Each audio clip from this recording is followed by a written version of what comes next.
CP Joshi. Only 4 minutes. You have to very.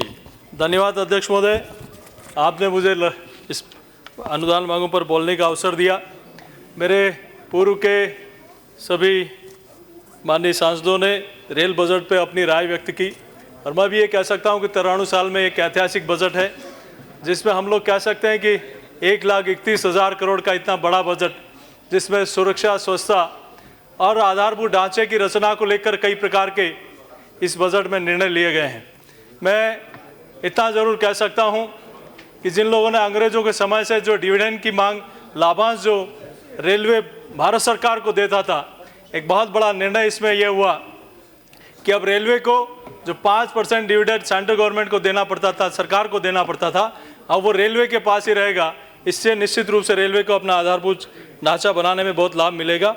मैं इतना ज़रूर कह सकता हूँ कि रेलवे की सुरक्षा के ऊपर 1 लाख करोड़ का बजट जिसे आने वाले वर्षों में लिया गया है और 2022 तक 2020 तक सारी ब्रॉडगेज फाटकों में चाहे अंडरपास बनाना हो, आरओबी बनाना हो, ये एक बहुत बड़ा ऐतिहासिक निर्णय है। चाहे सिग्नल्स नए बनाने हो, ये एक ऐसा निर्णय है जो अभी तक अगर सरकार ने सोचा होता, वर्तमान में जितनी घटनाएं दुर्घटना हो रही है, हो सकता है ये निर्णय पहले हुए होते तो इस प्रकार की घटनाएं दुर्घटना नहीं होती। मैं इतना ज़रूर कह सकता हूं कि युवाओं के इस देश में रोजगार को बढ़ाने के लिए नई मेट्रो रेल नीति की घोषणा करनी हो, चाहे कई राज्यों में मिनरल्स को लेकर उन राज्यों के साथ टाई अप करके ट्रांसपोर्टेशन सस्ता हो, इसके लिए कई राज्यों की सरकारों के साथ एक गठबंधन करके वहाँ नई रेलवे लाइन बढ़ाने का सरकार ने निर्णय किया। मैं चूँकि इतना ज़रूर कह सकता हूँ कि चाहे सोलर ऊर्जा हो, चाहे वर्ल्ड क्लास रेलवे स्टेशन हो, 25 रेलवे स्टेशन को तो सरकार ने शुरू कर दिया है और आने वाले समय में और भी कई शहर जो ऐसे होंगे जो जहाँ की रेवेन्यू अच्छी होगी, वहाँ उन रेलवे स्टेशनों को भी अच्छा, चाहे एस्केलेटर लगाना हो, लिफ्ट लगाना हो, ऐसे कई चीज़ें वहाँ यात्रियों की सुविधाओं के लिए सरकार ने करने का निर्णय लिया है। ये बजट अपने आप में बहुत ऐतिहासिक बजट है और मैं जिस क्षेत्र से आता हूँ, राजस्थान से आता हूँ और मेवाड़ से आता हूँ, हिंदुस्तान आज़ाद होने के बाद पहला ये बजट होगा जिसमें राजस्थान और मेवाड़ की जनता ने अपने आप को ये लगा कि रेलवे ने इस क्षेत्र के लिए बहुत कुछ किया है। 1500 घोषणाएं पुरानी, कई ऐसी पुरानी पूर्ववर्ती सरकारों ने ऐसी कई घोषणाएं की, लेकिन सिर्फ और सिर्फ उस क्षेत्र की जनता के साथ छलावा हुआ। पहले ही बजट में हमारी सरकार ने मावली से बड़ी साड़ी जो ब्रॉडगेज करने का था, जो हिजाइनस के ज़माने से रेलवे लाइन डली थी, कई वर्षों से लोग मांग कर रहे थे, लेकिन पहले बजट में सरकार ने, और ये सरकार न सिर्फ घोषणा करती है बल्कि उस कार्य को संपादित करने का भी काम ये सरकार करती है। इसके लिए मैं माननीय प्रधानमंत्री जी का और माननीय रेल मंत्री जी का बहुत बहुत आभार प्रकट करना चाहता हूँ। मेवाड़, मालवा और मारवाड़ का एक बहुत बड़ा एरिया है जो मध्य प्रदेश से राजस्थान को जोड़ता है। मावली से मारवाड़ जो 152 किलोमीटर की लोग बरसों से मांग कर रहे थे कि हमारी ब्रॉडगेज होनी चाहिए, इस सरकार ने उसको करोड़ों रुपए, लगभग 1600 करोड़ रुपए देकर उस योजना को स्वीकृत करने का काम किया। और बड़साड़ी से नीमच जो रेलवे लाइन, नई रेल लाइन थी और राजस्थान में एकमात्र रेल लाइन मिली है, वो भी बड़साड़ी से नीमच। इसके लिए मैं रेल मंत्रालय का आभार और धन्यवाद प्रकट करता हूँ। मैं इतना जरूर कह सकता हूँ कि हमारे क्षेत्र में रतलाम से चित्तौड़ और कोटा का विद्युतीकरण का काम भी चल रहा है।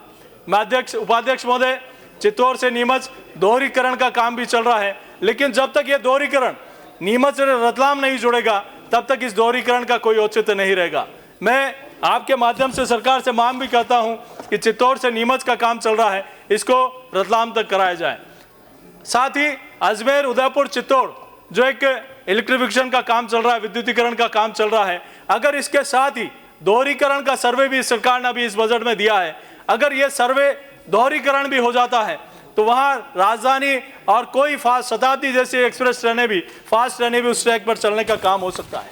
मैं जिस क्षेत्र से आता हूँ वो एशिया का सबसे बड़ा सीमेंट हब भी है, वहाँ मार्बल इंडस्ट्री भी है। मैं पिछली बार भी मैंने आग्रह किया था, मैं आपके माध्यम से सरकार से मांग करता हूँ, अगर वहाँ मार्बल कंटेनर डिपो अगर खुल जाता है तो वहाँ पूरे देश और विदेश में वहाँ के मार्बल वहाँ से जाता है।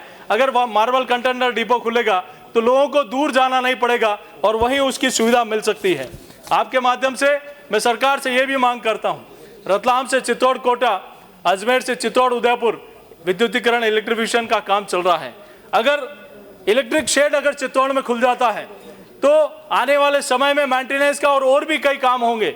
अगर इलेक्ट्रिक शेड के लिए चित्तौड़ को अगर चुना जाता है तो वहाँ के लोगों को रोजगार भी मिलेगा और उस क्षेत्र के लिए रेलवे लाइन बिछने के बाद वहाँ मेंटेनेंस का काम भी अच्छी तरह से हो जाता है।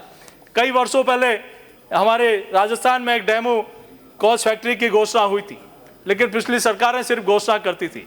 मैं सरकार से ये भी मांग करता हूँ कि आने वाले समय में वहाँ उस कॉच फैक्ट्री का निर्माण राजस्थान में चित्तौड़ में किया जाए ताकि वहाँ के क्षेत्र का डेवलपमेंट भी बढ़ेगा और विकास भी बढ़ेगा।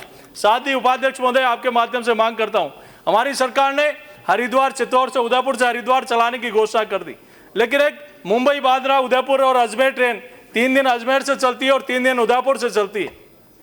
मुंबई में हमारे मेवाड़ के और राजस्थान के हजारों युवक और कई उद्यमी वहां काम करते हैं। अगर ये ट्रेन प्रतिदिन चलाई जाती है तो उस क्षेत्र के लोगों को लाभ मिलेगा और वहां के लोगों को आवागमन में सुविधा मिलेगी। मैं आपके माध्यम से ये सरकार से ये भी मांग करता हूं, चूंकि दक्षिण के मुंबई, बेंगलोर और हैदराबाद जाने के लिए सीधी कोई रेल वहां चित्तौड़ से नहीं है। चित्तौड़ के बारे में आप लोगों ने सुना होगा, जहाँ का महाराणा प्रताप, पन्नाभाई, पद्मनी जैसा एक ऐतिहासिक इतिहास वहाँ जुड़ा है। मैं मन से माननीय सुरेश प्रभु जी का और इस सरकार का धन्यवाद देना चाहता हूं कि वीर भूमि चित्तौड़गढ़ के नाम से एक रेल मंत्रालय ने एक ट्रेन चलाकर न केवल राजस्थान, पूरे मेवाड़ की जनता को एक कृतज्ञ किया है कि वहां का जो इतिहास है उस इतिहास को वो ट्रेन जहां जहां जाएगी वीर भूमि चित्तौड़गढ़ के नाम से जानी जाएगी। मैं इन मांग अनुमान पर अपनी तरफ से मैं उनके पक्ष में अपना समर्थन करता हूं। धन्यवाद।